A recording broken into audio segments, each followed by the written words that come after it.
Hello मेरे प्यारे बच्चों, चलिए आज हम शुरुआत करते हैं मोस्ट इम्पोर्टेंट दो क्वेश्चन की जो एग्ज़ाम में हर साल हर बार आते ही आते हैं। तो इसलिए मैं कह रहा हूँ 100% ये क्वेश्चन आएंगे ही आएंगे। किससे हैं ये हमारे प्यारे बच्चों? उससे हैं। तो चलिए, वेरी इंपॉर्टेंट क्वेश्चन है। अगर आपको प्यारे बच्चों पीडीएफ चाहिए तो पीडीएफ आपको मिलने वाली है फ्री ऑफ कॉस्ट। आपको क्या करना है, डिस्क्रिप्शन में टेलीग्राम चैनल का लिंक है, आप वहाँ जाकर डाउनलोड कर सकते हैं। तो चलिए हम शुरुआत करते हैं अब क्वेश्चन नंबर पहले की। तो इस वीडियो में दो क्वेश्चन करूंगा, दोनों क्वेश्चन एग्जाम में मैं अगर 100% आएंगे। बहुत बार ये आ चुके हैं। आप जब अगर आंसर उठाएंगे तो आपको 100% दिख जाएंगे। क्लियर? तो चलिए शुरुआत करते हैं। तो ये कह रहा है पहला क्वेश्चन कि यदि 37 यहाँ हमें 37 दे रखी हैं, सही है। तो ये दे रखी हैं 3i2j+k तथा आई 4j+λ के परस्पर लंबवत है, तो लैम्डा का मान ज्ञात कीजिए। तो हमें लंबवत कह रहा है, तो हमें लैम्डा का मान ज्ञात करना है। चलिए तो शुरुआत करते हैं। हमें क्या करना है, पहले प्यारे बच्चों सबसे पहले हमें जो जो दे रखा है उसे लिख लेते हैं, या फिर हम इसको ए और बी कुछ मान लेते हैं। तो चलिए पहले लिखेंगे हम, क्या लिखेंगे, हल। तो मैं हल लिख लेता हूँ। हल में लिखेंगे माना, लिखेंगे माना। माना जो प्रथम है इसको मैं ए मान लेता हूँ। क्या मान लेता हूँ? ए। इसको वेक्टर के रूप में दिखाते हैं। तो यह आगा हमारा 3i+2j+k। उम्मीद है इतनी बात अच्छे से समझ में आ गई होगी। अब तथा ये जो अगला है इसे मान लेता हूँ तथा बी। क्या मान लेता हूँ? बी। तो ये है हमारा i4j+λk। उम्मीद है इतनी बात बहुत प्यार से समझ में आ गई होगी। अब क्वेश्चन में बोला है कि परस्पर क्या है, ये लंबवत है। क्या है? लंबवत।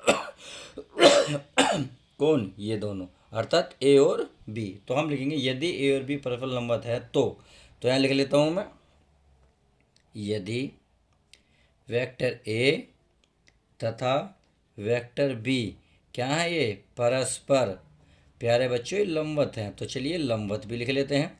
लंबवत हैं, तो लंबवत हैं तो हम क्या करेंगे, ये जो होगी वैल्यू ये होगी ए डॉट बी बराबर 0 के बराबर होगी, अर्थात ए और डॉट बी जो होंगे 0 के इक्वल होंगे। क्लियर?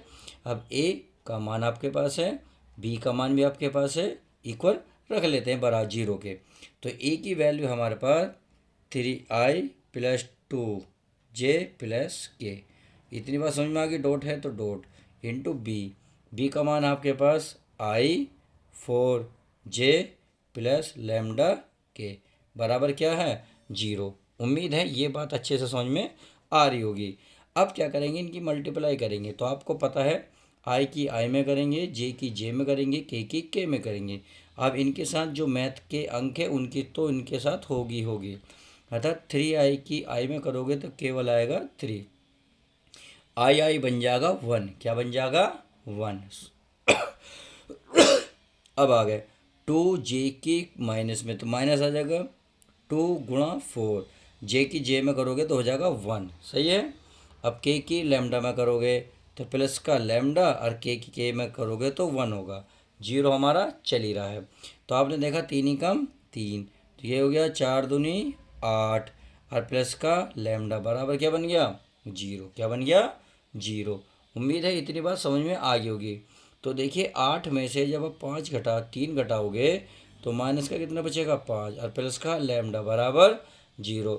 अब लैम्डा तो हमारा यहीं रहेगा, 5 को उधर ले जाओगे तो क्या बन जाएगा? प्लस का। क्या बनेगा? प्लस का। और इसने क्वेश्चन में यही पूछा था कि लैम्डा का मान बताइए। तो उम्मीद है ये बात अच्छे से समझ में आ गई होगी कि लैम्डा का मान कितना आ गया। मैं कह रहा हूँ 100% ये क्वेश्चन आता ही आता है। लैम्डा पूछता है या फिर हमारा म्यू पूछता है, या मतलब जो भी यहाँ आपको देगा वो इसमें बूझ लेगा। उम्मीद है अच्छे से समझ में आ गया होगा। अब चलिए नेक्स्ट सवाल देख लेते हैं। अब अगला क्वेश्चन क्या कह रहा है, देखो ध्यान से देखिए। ये बोल रहा है सदिशों, यानी कि एक सदिश ये दे रखा है, एक ये दे रखा है, के बीच का कोण ज्ञात कीजिए। तो कोण वाला भी मैं कह रहा हूँ 100% हर एक सेट में आपको देखने को मिल जाएगा। तो बहुत सिंपल सा तरीका है जो हमने पहले सवाल में करा था। इसे हमने क्या माना था?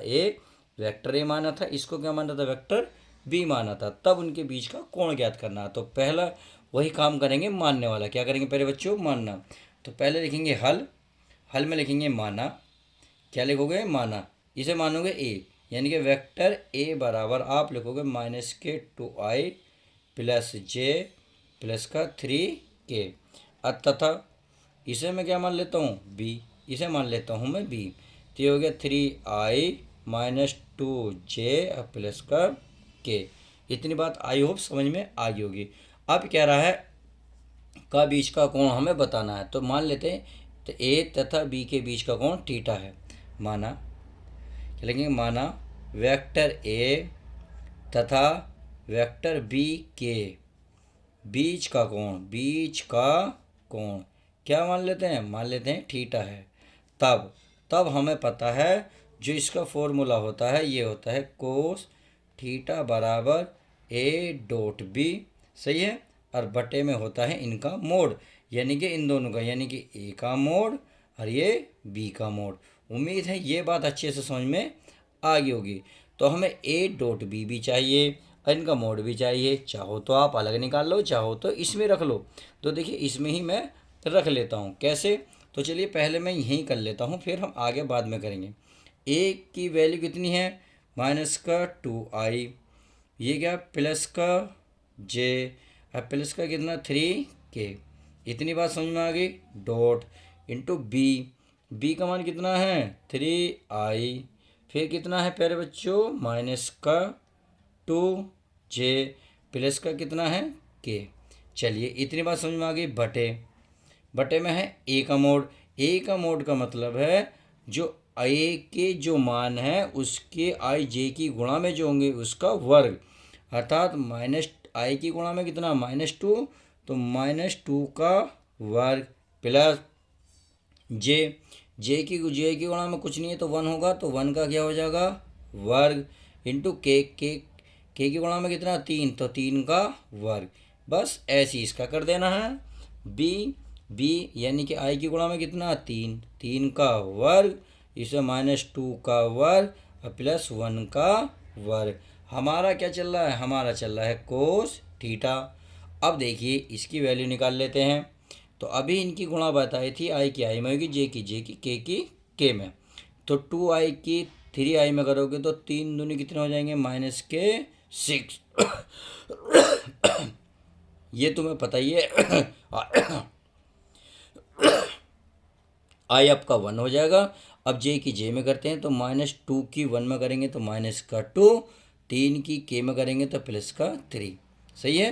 अपॉन रूट में क्या है 2 का वर्ग 4, 1 का वर्ग 1, 3 का वर्ग 9।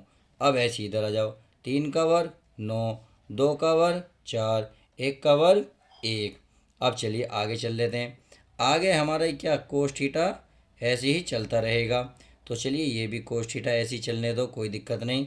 तो माने दो क्या हो जाएंगे, जुड़ जाएंगे। तो कितने जाएंगे माने दो 8 में से आप 3 घटाओ तो आपको पता चलेगा कितना बचेगा 5, और वो भी क्या बचेगा -5 अपॉन। देखिए ये कितना है 9 और 1 10, 1 14, 9 और 1 10, 1 14, ये भी 14, ये भी 14, तो कितना हो जाएगा बताइए भाई। इसे मैं ऐसे लिख सकता हूँ √14 गुणा √14, कोई दिक्कत तो नहीं। अब जब कोई दिक्कत नहीं तो बस एक लाइन का आंसर बचा है। देखिए कोस थीटा बराबर -5 बटे रूट से रूट कट जाएगा तो कितना बचेगा 14 बचेगा। कितना बचेगा 14। अब कोस में ये वाली जो वैल्यू होती नहीं तो ये जो है हमारा इन्वर्स में पहुंच जाएगा।